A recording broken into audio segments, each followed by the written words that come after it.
বন্ধুরা, আজকে দেশের সর্বোচ্চ আদালত মহামান্য সুপ্রিম কোর্টে 26,000 বা 25,753 জন শিক্ষক এবং শিক্ষাকর্মীর চাকরি বাতিল মামলার শুনানি ছিল।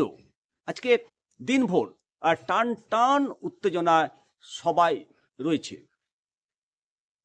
অনেকের উদ্বেগ, অনেকের উৎসাহ কি হয় এই মামলায়।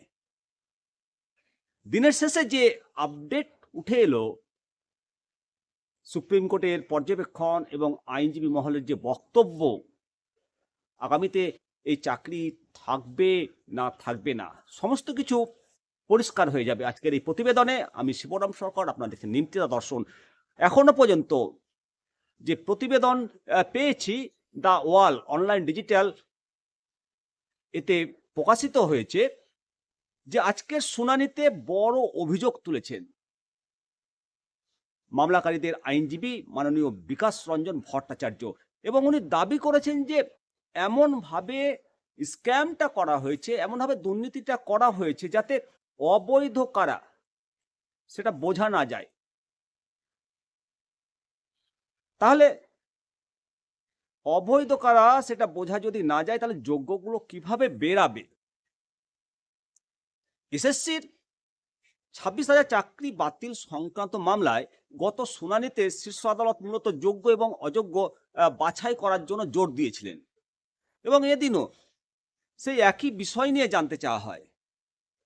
সেই পরিপ্রেক্ষিতে আইনজীবী মাননীয় বিকাশ রঞ্জন ভট্টাচার্য উনি বলেছেন যে অনেকেই পরীক্ষা না দিয়ে, পরীক্ষাতে না বসেই চাকরি পেয়েছেন। সন্দেহ থাকলে পুরো প্যানেল বাতিল করেই নতুন করে নিয়োগ করা উচিত। অর্থাৎ আইনজীবী মহলের বক্তব্য যে পুরো প্যানেলটা বাতিল করে দেওয়া হোক, মাননীয় বিকাশ রঞ্জন ভট্টাচার্যের মতে। সেই অভিযোগ আরো জোরালোভাবে বলেছে যে এটি একটি প্রাতিষ্ঠানিক দুর্নীতি।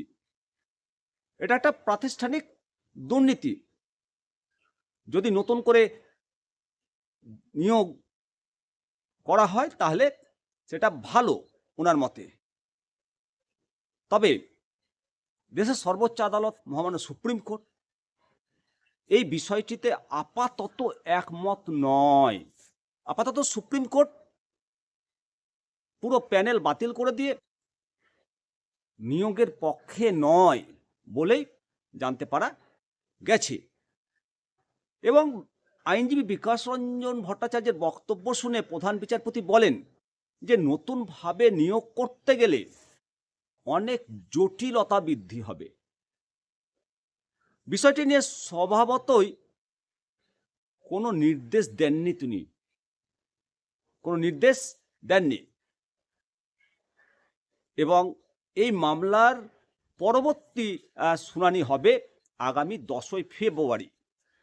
আপনারা জানেন যে এর আগে এই চাকরি বাতিল মামলাটি শুনছিলেন মহামান্য সুপ্রিম কোর্টের প্রাক্তন বিচারপতি মাননীয় DY চন্দ্রচূড়ের ডিভিশন বেঞ্চ।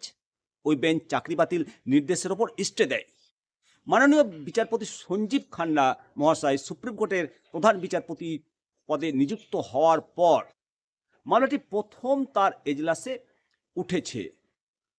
সোমবার শুনানির আগে প্রধান বিচারপতি স্পষ্ট জানিয়েছিলেন যে কলকাতা হাইকোর্টের রায় বহাল রেখে 2016 সালের পুরো নিয়োগ প্রক্রিয়াই বাতিল করা হবে, নাকি যোগ্য অযোগ্য চাকরি প্রাপকদের আলাদা করে বিবেচনা করতে হবে।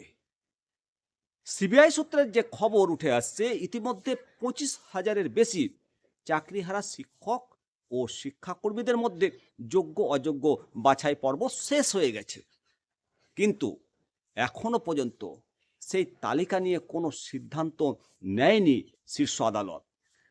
প্রসঙ্গত 2024 সালের 22শে এপ্রিল 2016 সালের এসএসসি নিয়োগ প্যানেল পুরো বাতিল করে দেয় কলকাতা হাইকোর্ট। মাননীয় বিচারপতি দেবাংশু বসাক এবং মাননীয় বিচারপতি মোহাম্মদ সাব্বার রশিদের ডিভিশন বেঞ্চ ওই রায় দিয়েছিল তার ফলে 25,753 জন শিক্ষক এবং শিক্ষাকর্মী চাকরি বাতিল হয়ে যায়। হাইকোর্টের রায়কে চ্যালেঞ্জ করে সুপ্রিম কোর্টে মামলা হাইকোর্টের রায়কে চ্যালেঞ্জ করে সুপ্রিম কোর্টে মামলা দায়ের করে রাজ্য, পরে মধ্যশিক্ষা পর্ষদ এবং চাকরি হারাদের একাংশ শীর্ষ আদালতে মামলা করে। এখন দেখার যে আগামীতে এই মামলার ভবিষ্যৎ কি হয়। অবশ্যই এই মামলার ওপর অনেক কিছু নির্ভর করছে। এই মামলার প্রভাব বলতেই হয় কেবল চাকরি প্রার্থীদের ওপর নয়, এই মামলার প্রভাব বরং সরকারের স্বচ্ছতার ওপরেও প্রভাব পড়বে। আদালতের এই সিদ্ধান্তের ফলে 26,000 চাকরি বাতিল যে হয়েছে এবং আগামীতে কি রায় আসবে সেটা দেশের যুব সমাজের মধ্যে একটা নতুন উদ্বেগ তৈরি হয়েছে বন্ধুরা। অবশ্যই বিচার ব্যবস্থায় আমরা আশা করছি যে এই সিদ্ধান্তের মাধ্যমে, এই বিচার প্রক্রিয়ার মাধ্যমে ভবিষ্যতে নিয়োগ প্রক্রিয়া স্বচ্ছভাবে, স্বচ্ছতা সহিত হবে, সেটা নিশ্চিত হবে এবং রাজ্য সরকারের তরফ থেকে আগামীতে যাতে নিয়োগগুলো স্বচ্ছ হয় তার জন্য ব্যবস্থা গ্রহণ করবে। এবং এই ঘটনা আমাদের মনে করিয়ে দেয় যে দুর্নীতি কখনো সহ্য করা উচিত নয়। আদালতের এই পদক্ষেপ একটি দৃষ্টান্ত স্থাপন করবে। অবশ্যই আপনারা আপনাদের মতামত জানাবেন। দেখতে থাকুন নিমতিয়া দর্শন। পরবর্তী আপডেট নিয়ে আবার আপনাদের সামনে হাজির হব। আমি শিবরাম সরকার, নিমতিয়া দর্শন। অবশ্যই চ্যানেলটিকে সাবস্ক্রাইব করবেন, আপনাদের মতামত জানাবেন, লাইক শেয়ার কমেন্টগুলো করবেন। ভালো থাকুন, সুস্থ থাকুন, দেখতে থাকুন নিমতিয়া দর্শন। নমস্কার।